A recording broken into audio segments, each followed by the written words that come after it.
कक्षा 8 के विद्यार्थी कृपया ध्यान दें। ऑनलाइन क्लास में आपका स्वागत है। प्यारे बच्चों,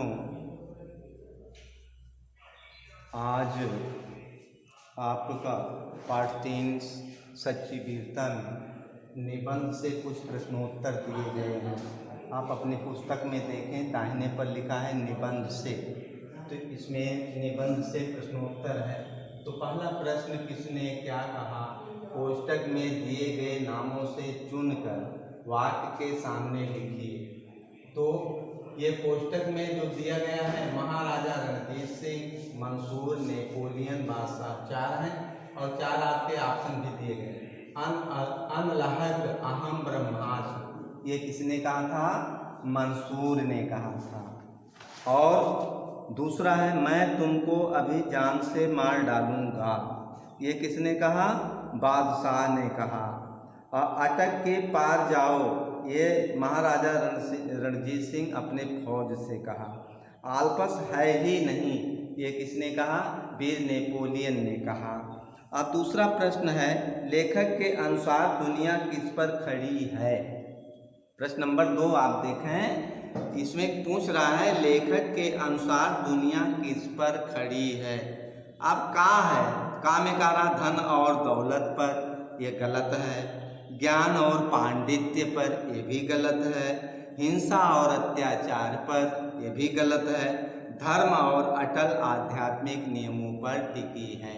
आपकी किताब में है, आप पलट करके देखेंगे कि धर्म और अटल आध्यात्मिक नियमों पर टिकी है, यह दिया गया है। अगला है प्रश्न, अपने अंदर की वीरता को जगाने के लिए हमें क्या करना चाहिए? उपयुक्त कथन पर सही का चिन्ह लगाइए। हथियारों को एकत्र करना चाहिए, गलत है। वाद विवाद करना चाहिए, ये भी गलत है। सच्चाई की चट्टान पर दृढ़ता से खड़ा होना चाहिए, यही आपका सत्य है, सही है। झूठी बातें करनी चाहिए, ये गलत है। तो फिर इस प्रकार से आपका इसमें गा खंड सही है और दूसरे में घा सही है और पहला तो हम आपको बता ही दिए। तो सच्चे वीर पुरुष में कौन कौन से गुण होते हैं? सच्चे वीर पुरुष में वह, जैसे पहला चैप्टर शुरू करेंगे, सच्चे वीर पुरुष धीर, गंभीर और आजाद होते हैं।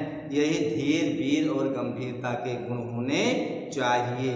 बादशाह द्वारा जान से मारने की धमकी देने पर गुलाम ने क्या कहा कि आप मुझे जान से तो मार सकते हैं। उसने बोला मैं फांसी पर तो चढ़ जाऊंगा, पर तुम्हारा तिरस्कार तब भी कर सकता हूँ, यही उसने कहा था। शरीर पर जरा जोर से हाथ लगाने पर लोग मारे डर के अधमरे क्यों हो जाते हैं? क्योंकि शरीर को जीवन का अमूल्य वस्तु मानते हैं और सोचते हैं कि देखें आपकी किताब में दिया गया, उनका मनोबल जीवन किसी और अधिक बड़े काम के लिए बच जाए, इसीलिए वह जरा सा धक्का लगा नहीं कि वो मारे डर के अधमरे हो जाते हैं। अगला प्रश्न है, लेखक ने वीरों को देवदार के वृक्षों के समान क्यों कहा है?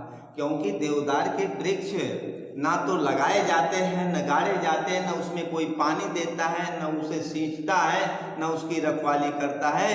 वह हिमालय के अरण्य में, जंगल में अपने आप उगते हैं और बड़े होकर के फैल जाते हैं और एक दिन दुनिया के सामने आ जाते हैं। इसीलिए लेखक ने वीरों को देवदार के वृक्षों के समान कहा है।